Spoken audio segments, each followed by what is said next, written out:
Hello everybody, my name is Richard, welcome, hope you're all well. Now if you're in the market for a used Tesla Model 3 long range in the UK, there's plenty to choose from. But there's basically three versions out there. I don't know if you knew that, but there's all look much the same, but there's three different versions. So if you're looking at the dual motor long range, not the performance, not the standard range, the long range, there's three versions. So 2019, like this one here, and 2020 were much the same, a 75 kilowatt hour dual motor. And brilliant cars. This is one of our own cars called Graham. We use it day in, day out, and it's just fantastic. But in 2021, you've got a version like this, looks the same, but there's a few modifications, but mainly a heat pump. So how much difference does that make to its efficiency and therefore its real world range? And then in 2022, we get a slightly bigger battery version, which has got 79 kilowatt hours gross compared to the 75 kilowatt hours on these. So how much difference does that really make? Well, in this video, we try and tell you, we've driven all three in the same day, really bad weather conditions, so kind of worst case efficiency, I think, for these cars. But nonetheless, hopefully a useful gauge to see how they compare, which might help you make your decision if you look at them on the used market. So we're just setting off now on a 132-mile trip on the first leg of today, as we go from Burley Services just north of Ringwood, and we're going to go all the way around up the A34 along the M4 to Newport. And so I'm currently sat in the 2019 Model 3 long range. It's a car that we run in the company. It's great. It's called Graham, and we've had this car a little while, and it's fantastic. It's great. We also run another 69 plate on a 2019 car, Model 3 Performance in the company. That's got like 97,000 miles now. It's been great, absolutely fantastic. The Model 3 long ranges are great. On the used market, the prices have been coming down, which makes them more affordable. But what are the differences between these three cars? So I'm going to start off in this 2019. This is before we had a heat pump. We've got on this car 37,000 miles. It's got a 19-inch sport wheels. And I'm going to leave here with 72% battery, and I've reset the trip to get efficiency. Now, it's not going to be an efficient day because it's pouring rain and it's not very nice. It's about 18 degrees. It's not cold, but it's just grizzly weather, and it does affect efficiency. Both these cars have been treated the same so far today, by the way. They've left with cold batteries, driven a few miles to this meeting point. Gints is currently in the 2022 Model 3 long range, and then later on we're going to be driving a 2021 Model 3 long range. So we need to make progress. Let's head off. Gints, you ready? All good? Trip reset? Your trips are reset? Good, let's go.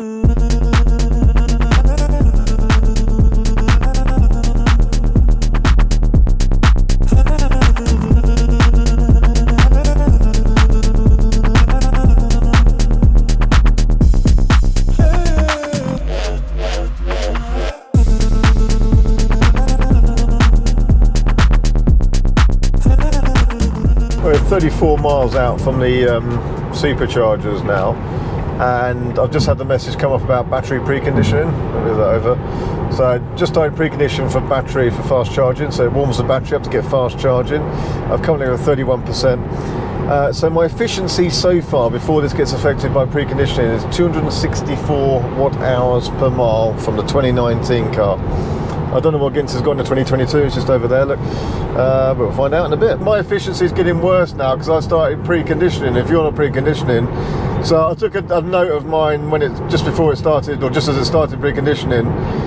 It's getting worse now, but I'll be able to see how much battery percentage conditioning used. It's interesting that yours doesn't do that, but maybe your battery maintains a different battery temperature or something. So we'll see, we'll see. But if I look at my trip graph now, I've gone into the green for the last few miles, whereas it was in the orange before that. You know, I was missing target. Now I'm on target, and in fact slightly improving. I'm so well above the target. So when I started the journey, it said I'm going to arrive at the charger with 22, 23, 6%. Now I'm 39% arrival. Oh wow, yeah, okay. Yeah, mine's gone up a bit. Okay, well when we get to charge, before we charge, we'll take a picture of each of these screens and see where we're at.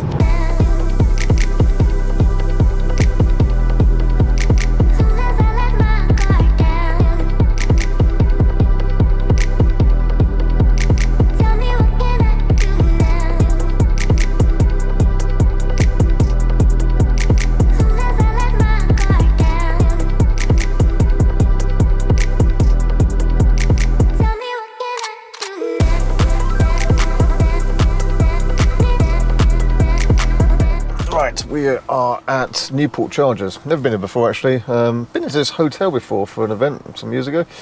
Anyway, right, what have we got? So I'm going to just look at my trip graph first and have a look here. So this is when the weather was bad, and when the weather improved, you can see we actually got better efficiency, more on target. Battery conditioning cost me 4.4%. So I've arrived here with 14% now. And then that affected the efficiency. So I arrived here with 278 watt-hours per mile after driving for 2.25 hours and covering 133 miles. So do a quick calculation on that, and I'm going to get Gintz's details as well. That would give this car today a range of about 232 miles. Now, I know from many miles of driving in this car, actually, typically we would do 270 miles quite happily, 280, even 300 if you're a bit careful, but that was just the weather was very bad and it was from a fairly cold start, and we lost some energy because of the charging. In fact, 4.4%, so if I take that off, if I do 57.4 minus the 4.4, if we didn't have that energy loss from charging, we'd use 53% for the journey. So 133 divided by 33 would mean a range of 251 miles without that preheating for the charge stop. So we'll plug them in a minute. Let's go and get Gintz's efficiency details so we can compare. 44.7% consumed. Okay, that used 53, but I had some precondition. You barely did any precondition. 26 miles before. See, I used 4.4% preconditioning, and you used 0.7%. So this is probably where heat pump helps move the heat around and keep the battery warmer or something, so you didn't lose as much. Pre-heat pump car. That's ours is pre-heat pump, yeah, 2019. So if you only used 44.7, what was your trip recording? 246 watt-hours per mile. So there you go, that's more than 4 miles per kilowatt hour. So as expected, the heat pump car is more efficient. Got a driver? No problem. You reckon? Yeah. See, you recorded 134 miles, I recorded 133. So let's do 134. Well, let's do 133, same as mine. Divided by the 44.7 would give this car a range of 298 miles of range, including the energy used there. Whereas that was down to 230 something, I think it was, including the precondition. Take the precondition out, 250. Yeah. So actually quite a big difference there. Yeah. Bigger battery, more efficient, still on the 19-inch wheels. Yeah, so this could be even more efficient. If this was an Aero, it'd be a little bit more efficient as well, wouldn't it? So there we go. That's the difference between the 2019 and 2022. And then we're going to go and deliver this and pick up a 21, and we'll see how that pans out. So you're at 39% state of charge. I'm down to something like 14. Let's plug them in so we get charging speed. This is at a lower state of charge, so we can't really compare charging speeds, but this always charges really fast, actually. V3 superchargers, although we are parked right next to each other, actually. But they don't share power. They shouldn't share power, but you're 148 kilowatts at 40%. Alrighty, let's see what we got. Exactly the same, 148 kilowatts, so it's limited. I know this car, this was pulling 255 kilowatts at 30% the other day. They're not shared power. Why is it limited? Well, there must be a limit to the power. I mean, all these cars are backed up along here. Well, I can unplug mine for a second. Well, unplug yours for a second. Let's see if that makes a difference here, but I don't think it will. I mean, it's going out at 154. So V2 chargers share power, V3 shouldn't, but because there are cars along here, it might make a difference. You should ramp up now. Yeah, look, 221. Oh yeah. 226. So there is some power limitations. Yeah. So there is some shared limitation then. Probably 300 kilowatt chargers shared. Something like that. 320, something like that. Yeah, 255. Look, I know this one absolutely charged like a beast. So the other car, 40%, still charged at 148 kilowatts. So that. Yeah. 40%. And this at 40, well now 41% is charging 180 kilowatts. But you know, when they start at different states of charge, the battery temperature will be different. It's a bit hard to give a direct comparison. But from my experience, the 2019s, the early cars do just pull a slightly faster charging speed than the newer ones. Just a quick update. So it's 60% state of charge. The newer cars pull in 89 kilowatts. I'm at 60, now I've gone to 61. I'm still pulling 117 kilowatts. So I've been here, it's now 11:33, so I've been charging for, well, about 12 minutes, 20 minutes, sorry, roughly speaking. And I'm at 77%, so I'm about to unplug and head on now. It's enough for the rest of the day. Interestingly, I've actually overtaken the other car. Now, the other car was unplugged for 3 or 4 minutes as we actually moved that onto a different stool. We noticed here that there must be some sharing going on because there's actually 3A, B, C and D, so there must be power to sort of 4 stools at a time. And there's 12 stalls here, so although the V3, there is some sharing going on, but plenty of power. Anyway, he's on a completely different one, separate from anyone else at the moment. That car's at 73%, I'm at 78%. That is a couple of minutes behind from being unplugged, but nonetheless, it goes to show that in this situation today at least, the older car, although it's less efficient, it does actually charge faster and therefore actually makes up the ground quite easily with the additional energy it's had to take. So it costs a little bit more, but it's charging faster. So in reality, if you're doing a long trip, it's not really going to make much difference whether you're in an older car or a newer car. But the newer car does have better range and better efficiency. Got to 81%, Gents. I got to 81% by the time I got out there. 77. Yeah, so though you were unplugged for what, 3 minutes, 4 minutes maybe, moved the car, this caught up because it charges faster. I think they would be identical now. Yeah. 81 both. Yeah. Anyway, let's head on.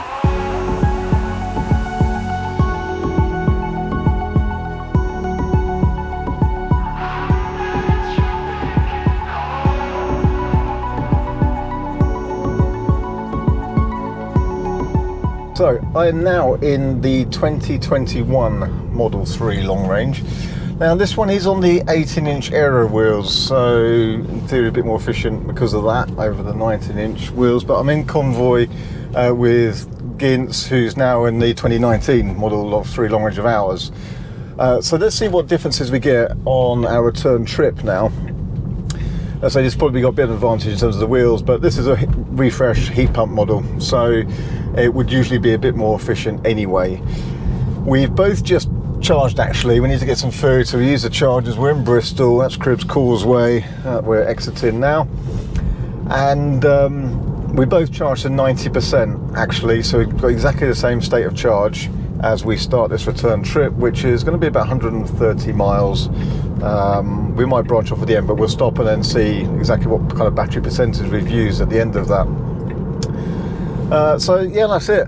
What's the time now? It's 2:20 in the afternoon, so starting to hit the Friday traffic. We're going to go the kind of long way round, along the M4, down the A34, and that way round.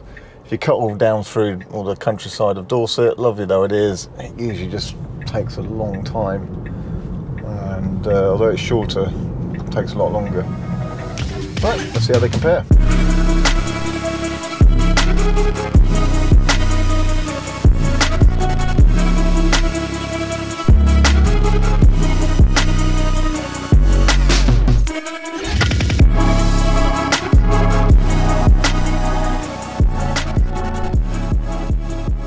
Right then, just got back to work, and that was a solid 2 hours 37 minutes driving in one go. Look at this efficiency, 217 watt-hours per mile, so that's well over 4 miles per kilowatt hour, and I've still got 47% left. So that trip, this is my consumption, 43.2% consumed, of which 38.8 was driving, 2.5% on the climate control. So that'd be interesting to see what this with the heat pump is compared to our pre-heat pump car. Everything else 1.9%. So let's go and see if our other car has got better figures. So I did actually just do a calculation based on the mileage I've covered and that battery percentage used. 43%, 132 miles, pro-rata that out to 100% again. That would be a 307 mile range off this car. Very reasonable. So this is a late 2021 with 28,200 miles in it now. 49.6%. So you can see the difference there. And here's efficiency, 252 miles per mile, so 4 miles per kilowatt hour. And what's that going to work out to? About 4.8 on the other car there. So climate 3.2. Yeah, see, I use 2.5% on climate. So there's a big difference. 44.4 on the driving though. So certainly more on driving there. So he got back with 38%.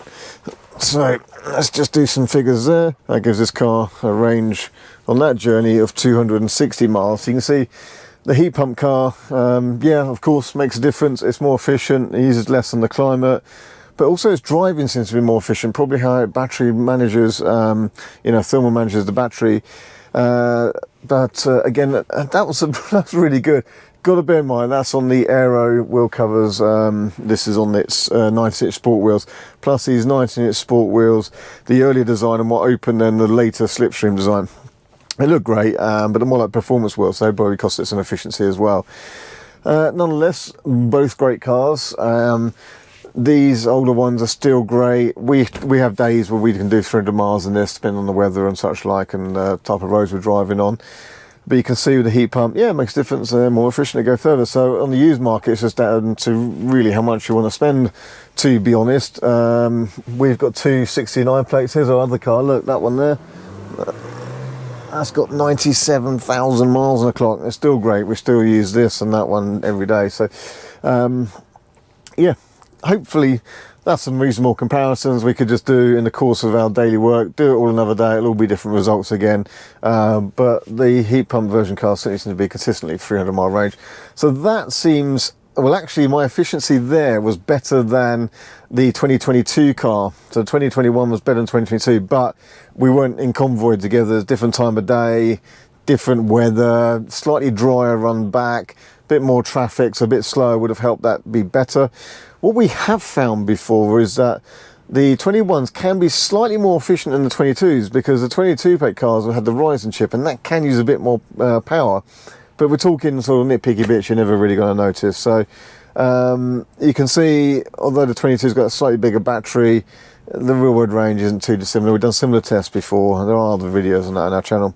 But there we have it. Model 3 though, great car. We've just spent all day in it. I mean, it's 5 o'clock now. We're on the road early this morning, so pretty much all day driving, and they're just great for that. In terms of costs, I could probably work something out for that, but not much. This was charged off our solar.